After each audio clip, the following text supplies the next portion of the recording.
अगर आपकी साबूदाना खिचड़ी हमेशा चिपक जाती है और सौगी बनती है, तो आज मैं आपको दूंगी 4 ऐसे इम्पोर्टेंट टिप्स कि अगर आप इसे पहली बार भी बना रहे हैं तब भी इसका दाना खिला खिला बनेगा। यहाँ मैंने लिया है मीडियम कंसिस्टेंसी का साबूदाना। इस रेसिपी के लिए आपको मोटा वाला या बारीक वाला साबूदाना यूज नहीं करना। सबसे पहली टिप जो आपको ध्यान रखनी है वो ये कि साबूदाना को हमें 3 से 4 बार अच्छे से वॉश करना है ताकि जो एक्सेस स्टार्च है वो हमारी निकल जाए। ये जो आपको वाइट पानी दिख रहा है ये हमें नहीं चाहिए। यहाँ देखिए मैंने 3-4 बार इसे अच्छे से वॉश कर लिया है। अब हम इसमें डालेंगे पानी। इसको अब आप अच्छे से स्प्रेड करें। तो पानी कितना डालना है ये भी बहुत इम्पोर्टेंट आपकी सेकंड टिप है। आप देखिए हमने ज़्यादा पानी नहीं डाला। अगर मैं आपको रेशियो बताऊं तो ये 1 कटोरी साबूदाना मैंने लिया है और ये 1 कटोरी पानी हमने डाला है। अगर आप ये टिप ध्यान रखेंगे साबूदाना आपका कभी भी सौगी नहीं बनेगा। अब हम इसे सोक करेंगे 5 से 6 घंटे या फिर ओवरनाइट। जब तक साबूदाना सोक हो रहा है हम यहाँ मूंगफली को रोस्ट कर लेंगे। तो 3 से 4 मिनट आप इसे मीडियम हीट पे रोस्ट करें। आप इस रेसिपी को कौन सी सिटी से देख रहे हैं मुझे लिखकर जरूर बताएं। आप देखें मूंगफली हमारी हो गई है। इसके अब हम छिलके रिमूव करेंगे। आप चाहें तो छिलका समेत भी इसको पीस सकते हैं। तो बस आप इसे एक क्लॉथ के अंदर डालें और इस तरह से जब आप इसे रब करेंगे तो छिलके बहुत इजीली निकल आएंगे। तो इसी तरह से मैं सारी मूंगफली को क्लीन कर लूंगी। अब ठंडा करके हमें इसे दरदरा पीसना है। मुझे साबूदाना खिचड़ी में मूंगफली बहुत बारीक नहीं पसंद, तो मैं इसको थोड़ा कोर्स टेक्सचर यानी कि दरदरा ही रखूंगी। आप देखिए जब भी आप साबूदाना खाएं ऐसे जब थोड़े मोटे पीसेस आते हैं तो वो बहुत बढ़िया लगते हैं। तो ये टेक्सचर हमारा बिल्कुल परफेक्ट है। अब यहाँ अगर मैं आपको साबूदाना दिखाऊं, आप देखें ये बहुत ही खिला खिला बढ़िया हमारा लग रहा है। कहीं पे भी ये सौगी नहीं है और जब आप इसे हाथ से प्रेस करेंगे ये आपका इजीली प्रेस हो जाएगा। तो 1:1 का रेशियो आप हमेशा ध्यान रखें। अब साबूदाना खिचड़ी बनाने के लिए एक कढ़ाई में आप डालें देसी घी और घी जब गर्म हो जाएगा तब आप इसमें डालें जीरा और हरी मिर्च। साबूदाना खिचड़ी जनरली घी में टेस्टी लगती है तो मैं आपको ज़रूर रिकमेंड करूँगी आप इसे घी में ही कुक करें। अब मैंने इसमें डाले हैं 2 आलू। तो कुछ लोग इसमें बॉइल्ड आलू डालना पसंद करते हैं बट मैं कच्चे ही डालती हूँ क्योंकि ये मुझे स्टेप ज़्यादा इजी लगता है। तो बस 3 से 4 मिनट आप मीडियम हीट पे इसे कुक करें ताकि आलू में लाइट गोल्डन ब्राउन कलर आए। यहाँ आप देखें आलू हमारे परफेक्टली हो गए हैं। आप चाहें तो एक फोर्क इंसर्ट करके देखें ये आपका इजीली हो रहा है। अब आप इसमें डालें करी पत्ता। तो करी पत्ता मैं बाद में डालना पसंद करती हूँ। अगर पहले डाल देते हैं तो ये बहुत ज़्यादा कड़क हो जाते हैं और वो मुझे नहीं पसंद। आप चाहें तो पहले भी डाल सकते हैं। अब हम इसमें डालेंगे साबूदाना, उसी के साथ रोस्टेड मूंगफली, थोड़ी सी चीनी। ये इसको मीठा नहीं करेगी, सिर्फ टेस्ट को बैलेंस करेगी। उसी के साथ हमने डाला है नमक। अब आप इन सबको अच्छे से मिक्स करें। तीसरी टिप जो आपको ध्यान रखनी है, साबूदाना को आप कभी भी हाई हीट पे नहीं कुक करें। आप इसे मीडियम से लो हीट पे पकाएं ढक कर। अगर आप इसे हाई हीट पे पकाएंगे तो ये कच्चे रह जाएंगे। तो यहाँ आप देखिए 4 मिनट तक मैंने इसे कुक कर लिया है और ये बहुत ही हमारे बढ़िया लग रहे हैं। आप देखिए कहीं से भी ये चिपके नहीं हैं। इसमें अब मैं डालूंगी नींबू का रस, उसी के साथ थोड़ा हरा धनिया। इस सबको अब आप अच्छे से मिक्स करें। आप देखिए बहुत ही खिला खिला और बढ़िया साबूदाना आपका बना है। चौथी और आखिरी टिप जो आपको ध्यान रखनी है, साबूदाना खिचड़ी बनाने के बाद ढक के आप इसे 5 मिनट तक और रेस्ट करने दें। इससे जो टेस्ट और फ्लेवर है वो बहुत ही बढ़िया आता है। साबूदाना अच्छे से कुक हो चुका है। आप देखिए ये बहुत ही खिला खिला बना है और ये ट्रांसलूसेंट हो गया है। 10 मिनट में हम बनाएंगे व्रत में खाए जाने वाले क्रिस्पी कुरकुरे लच्छा आलू पकोड़े एक टेस्टी चटनी के साथ।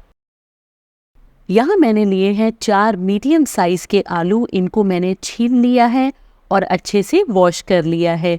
अब यहाँ ग्रेटर का जो मोटा वाला हिस्सा है वो हमें यूज़ करना है, ये बारीक वाला आप नहीं लें, क्योंकि हम चाहते हैं जब हम ये लच्छे वाले आलू के पकोड़े बनाए वो क्रिस्पी बने।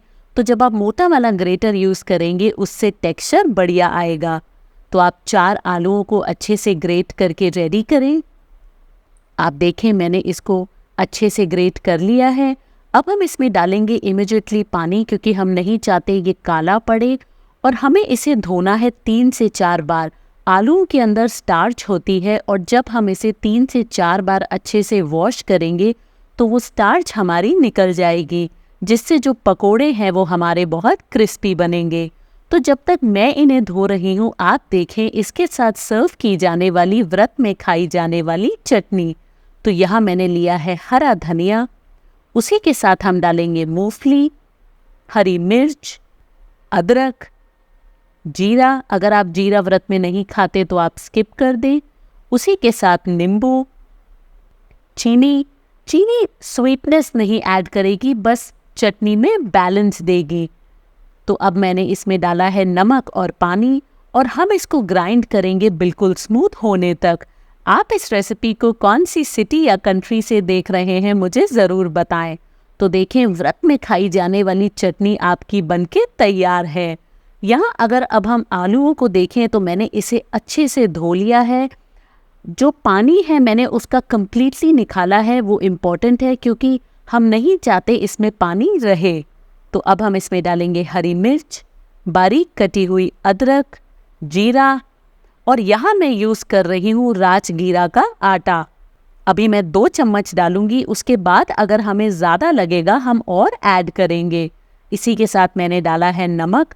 तो अभी हम पानी नहीं ऐड करेंगे, इसको अच्छे से मिक्स करेंगे। जैसे हम जब अनियन भजियास बनाते हैं, प्याज के पकोड़े बनाते हैं, वैसे ही हमें इसे बनाना है। तो यहाँ मुझे आटा कम लग रहा है क्योंकि बाइंडिंग इसकी नहीं हो रही। तो जो बाकी का भी राजगीरा का आटा है वो मैं इसमें डाल दूंगी। तो इसको भी अब आप अच्छे से मिक्स करें। अगर आपको लगता है ये ज़्यादा ड्राई है तो आप इसमें 1 से 2 टेबलस्पून पानी डाल सकते हैं, ज़्यादा हमें नहीं डालना। तो यहाँ आप देखें मैंने पानी नहीं डाला है, बट ये अच्छे से हमारा बाइंड हो गया है। अब आपको जितने बड़े या छोटे पकोड़े बनाने हैं आप वो साइज़ के बना सकते हैं। तो बस ध्यान रखें इस तरह से बाइंडिंग हमारी होनी चाहिए। अब यहाँ तेल को मैंने कर लिया है मीडियम हॉट, और इसमें हम डालेंगे हमारे लच्छे वाले आलू के पकोड़े। और अभी हम इसे हाथ नहीं लगाएंगे वरना ये टूट सकते हैं। तो 1 मिनट तक आप इसे ऐसे ही कुक होने दें, उसके बाद हम इसको पलटेंगे। तो आप देखें 1 से 2 मिनट बाद इसमें हल्का गोल्डन कलर आ गया है और ये अपने आप अलग भी हो गए हैं। सिमिलरली हम इसे पकाएंगे दूसरी तरफ से भी। तो आपको एक बैच पकाने में 3 से 4 मिनट लगेंगे मीडियम हीट पे। आप इसको बहुत ज़्यादा हाई हीट पे नहीं पकाएं क्योंकि हम नहीं चाहते ये अंदर से हमारे कच्चे रह जाएं। तो आप देखें बहुत ही मज़ेदार आपके क्रिस्पी लच्छे वाले आलू के पकोड़े बनके तैयार हैं। इनको ज़रूर बनाएं व्रत में और एंजॉय करें अपनी पूरी फैमिली के साथ। क्या आपके साबूदाना वड़े क्रिस्पी नहीं बनते, ऑयल ज़्यादा पी लेते हैं या फिर फट जाते हैं? तो आज मैं आपको बताऊंगी एक परफेक्ट साबूदाना वड़े की रेसिपी 6 इम्पॉर्टेंट टिप्स के साथ, और उसी के साथ बनाएंगे 2 मज़ेदार चटनी। यहाँ पे मैंने लिया है मीडियम कंसिस्टेंसी का साबूदाना। सबसे पहली टिप जो आपको ध्यान रखनी है साबूदाना वड़े बनाते वक्त, आप इसको अच्छे से वॉश करें। इसके अंदर जो एक्स्ट्रा स्टार्च है हमें वो रिमूव करनी है ताकि साबूदाना वड़े हमारे क्रंची बने। तो आप इसे 3 से 4 बार वॉश करें, और ये जो आप ऊपर का वाइट पानी देख रहे हैं ये नहीं रहना चाहिए। तो अब हम इसको पानी में सोक करेंगे। दूसरी टिप जो आपको ध्यान रखनी है वो ये कि कभी भी आप इसको सोक करते वक्त एक्स्ट्रा पानी नहीं डालें। पानी आपका बहुत ज़्यादा होगा तो ये अगेन बहुत सॉगी बनेंगे। आप देखिए पानी हमारा कम है। रेशियो अगर मैं आपको समझाऊं तो 1 कटोरी साबूदाना के लिए 1 कटोरी पानी हमें चाहिए। अब आप इसे 5 से 6 घंटे या ओवरनाइट सोक होने दें। यहाँ पे हम मूंगफली को रोस्ट करेंगे, तो इसको आप 3 से 4 मिनट तक मीडियम हीट पे रोस्ट करें। अगर आप ऑलरेडी रोस्टेड पीनट्स ले रहे हैं तो आप ये स्टेप स्किप कर दें। आप इस रेसिपी को कहाँ से देख रहे हैं मुझे लिखकर जरूर बताएं। तो पीनट्स हमारी हो गई है। अब हम इसका छिलका रिमूव करने के लिए एक कपड़े से हम इसे इस तरह से रब करेंगे, तो इससे जो स्किन है वो इजीली निकल जाएगी। अब मूंगफली को ठंडा करने के बाद आप इसे दरदरा पीसें। हमेशा मुझे जो मूंगफली है वो थोड़ी दरदरी पसंद आती है। थोड़े पीसेस जब आपके आते हैं साबूदाना वड़े में वो बहुत ही बढ़िया लगते हैं, तो ऐसा ही हमें चाहिए। ये आप देखिए, ये टेक्सचर बिल्कुल परफेक्ट है। अगर आप साबूदाना देखें तो ये बिल्कुल खिला खिला आपका बना है। जब आप इस तरह से प्रेस करेंगे ये आपका इजीली हो जाएगा। तो साबूदाना हमारा बिल्कुल रेडी है। आप एक बोल में डालें सोक्ड साबूदाना, उसी के साथ हरी मिर्च, अदरक, जीरा, फ्रेश धनिया, रोस्टेड पीनट्स और सॉल्ट। तीसरी जो टिप आपको ध्यान रखनी है वो ये कि साबूदाना को आप बहुत कस के प्रेस नहीं करें। हम चाहते हैं साबूदाना मोटा हमारा रहे। अब हम इसमें डालेंगे बॉइल्ड आलू। ये आपकी एक और टिप है, आप आलू बहुत ज्यादा नहीं डालें। अगर आप साबूदाना वड़े बनाते वक्त बहुत ज्यादा आलू डालेंगे तो साबूदाना आपके क्रिस्पी नहीं बनेंगे। लास्टली हम इसमें डालेंगे लेमन जूस। तो इस तरह से बाइंडिंग आपकी होनी चाहिए। अब आप थोड़ा थोड़ा मिक्सचर ले और इसके गोले बनाएं। ये आपकी 5वीं टिप है। वड़े कभी भी बहुत बड़े नहीं बनाए वरना वो अंदर से कच्चे रह जाएंगे और क्रिस्पी नहीं बनेंगे। तो यहाँ आप देखिए मैंने सबको इस तरह से कर लिया है। अब हाथ में हल्का सा घी लगाएं और इस तरह से हल्के हाथ से आप इसे प्रेस करें और साइड में अगर कोई क्रैक है तो आप उसे हाथ से सही करें। अब इनको हम 5 मिनट रेस्ट करने देंगे और हम बनाएंगे 2 ऐसी डिशेस जो इन साबूदाना के साथ सर्व की जाती है। तो सबसे पहले हम बनाएंगे चटनी। उसके लिए यहाँ मैंने लिया है हरा धनिया। ये मैंने डंडी समेत लिया है, इससे टेस्ट बढ़िया आता है। अब आप डालें हरी मिर्च, अदरक, पीनट्स, जीरा, थोड़ी सी चीनी, नींबू का रस, नमक और पानी। अब आप इन सबको अच्छे से पीसें तो झटपट से आपकी चटनी बनके तैयार हो जाती है।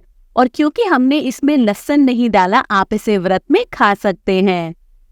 दूसरी डिश हमारी है मीठी दही। अगर आप महाराष्ट्र में रहते हैं तो आपको पता है यहाँ पे गरम गरम साबूदाने वड़े आपको मीठी दही के साथ सर्व किए जाते हैं। तो बस चीनी डालें और ये आपकी रेडी है।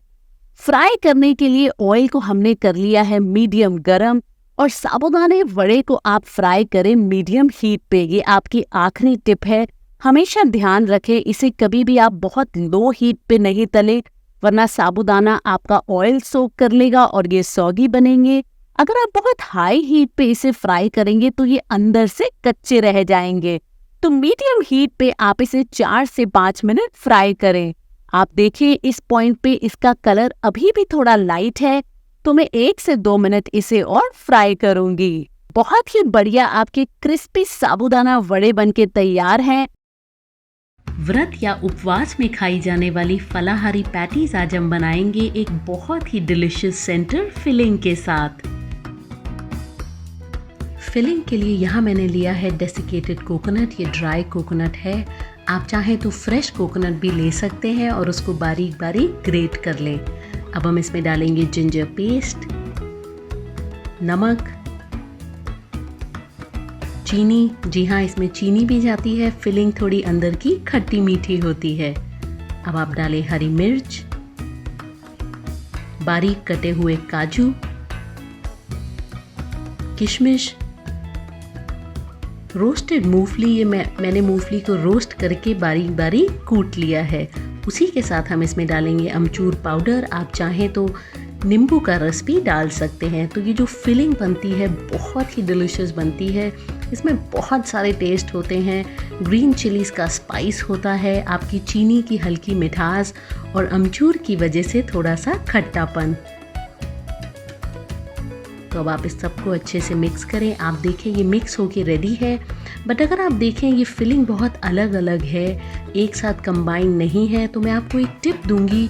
इसमें आप डालें आधा बॉइल्ड आलू। तो बॉइल्ड आलू आपकी जो पूरी फिलिंग है उसको कंबाइन कर देगा। तो जब आप इसको अपनी फलाहारी पैटीज़ में भरेंगे तो बहुत आसानी होगी और वो फ्राई करते वक्त कभी भी नहीं फटेंगी। तो आप देखिए फिलिंग हमारी बिल्कुल रेडी है। अब यहाँ मैंने लिए हैं बॉइल्ड आलू। इसको आप अच्छे से मैश करें। आप चाहें तो ग्रेट भी कर सकते हैं। हमने यहाँ आलूओं को मैश कर लिया है। इसमें बिल्कुल भी लम्स नहीं है। अब आप इसमें डालें नमक, उसी के साथ अरारोट पाउडर और हरा धनिया। अब आप इस सबको अच्छे से मिक्स करें। तो अरारोट व्रत में खाया जाता है और हम इसलिए डालते हैं ताकि जो हमारी ये पैटीज़ हैं ये अच्छे से कंबाइन हो जाएं। तो आप इन सबको अच्छे से मिक्स करें। आप हाथ का इस्तेमाल भी कर सकते हैं। अगर आप रेगुलर टाइम में ये बना रहे हैं और व्रत के लिए नहीं, तो आप बाकी के मसाले भी इसमें डाल सकते हैं। तो ये अब बिल्कुल रेडी है। यहाँ हाथ को मैंने कर लिया है ऑयल से थोड़ा सा ग्रीस। और अब आपको जितनी बड़ी या छोटी पैटीज़ बनानी है उस हिसाब से आप मिक्सचर हाथ में लें और उसको रोल करें। तो मैं थोड़ा सा और लूँगी और बीच में अब हम उसको थोड़ा सेंटर में पुश करते हुए एक होल बनाएंगे, एक जगह बनाएंगे जहाँ पे हम जो हमारी फिलिंग है उसको भरेंगे। तो आप देखें ये बिल्कुल परफेक्ट है। अब आप इसमें डालें फिलिंग। ध्यान रखें बहुत ओवर फिल नहीं कर दें, वरना आपकी ये जो पैटीज़ हैं फ्राई करते वक्त फट सकती हैं। अब आप इसको ध्यान से अच्छी तरह से कवर करें, क्योंकि हमने आलू डाला था हमारी फिलिंग में। आपने देखा कितनी आसानी से वो उसके अंदर चली गई। अब आप सब तरफ से क्लोज करें और फिर इसको एक अच्छा गोल आकार दें। तो ये देखें ये अब बिल्कुल रेडी है। यहाँ मैंने लिया है अरारोट पाउडर या अरारोट और इसको अब हम अच्छे से इसके अंदर रोल करेंगे। इससे जो हमारी पैटीज़ हैं उसको एक्स्ट्रा कोटिंग मिलेगी और वो फ्राई करते वक्त फटेंगी नहीं। आप एक्स्ट्रा जो अरारोट है उसको डस्ट करें। अब इसको आप कुछ देर रेफ्रिजरेटर में भी रख सकते हैं या डायरेक्टली फ्राई भी कर सकते हैं। यहाँ ऑयल को हमने कर लिया है मीडियम हॉट और इसमें अब हम एक एक करके डालेंगे हमारी फलाहारी पैटीज़। आप ध्यान रखें जो ऑयल का टेम्परेचर है वो बहुत ज़्यादा भी गर्म नहीं हो, मीडियम हॉट होना चाहिए। अब 4 से 5 मिनट तक आप इसको फ्राई करें। बीच बीच में एक स्पून की हेल्प से आप इसको स्टर करते रहें। तो आप देखें जो हमारी पैटीज़ हैं वो ऊपर आने लगी हैं, लाइट हो गई हैं। इसका मतलब ये अच्छे से फ्राई हो गई हैं। अब आप इनको निकालें, एक्सेस ऑयल को ड्रेन करें। आप देखें कहीं से भी नहीं फटी हैं, बिल्कुल परफेक्ट ये बनी हैं। मैं और भी बहुत सारी नवरात्रों की रेसिपी बनाऊंगी, आप ज़रूर चेक करें। और अगर आप चाहते हैं आपकी पसंद की मैं कोई रेसिपी बनाऊं तो वो भी मुझे ज़रूर बताएं। अगर आपको आज की ये रेसिपी पसंद आई है, मेरे चैनल को ज़रूर सब्सक्राइब करें और बेल आइकन को दबाएं, क्योंकि आगे भी मैं बहुत सारी डिलीशियस रेसिपीज़ आपके लिए लगातार लाती रहूँगी।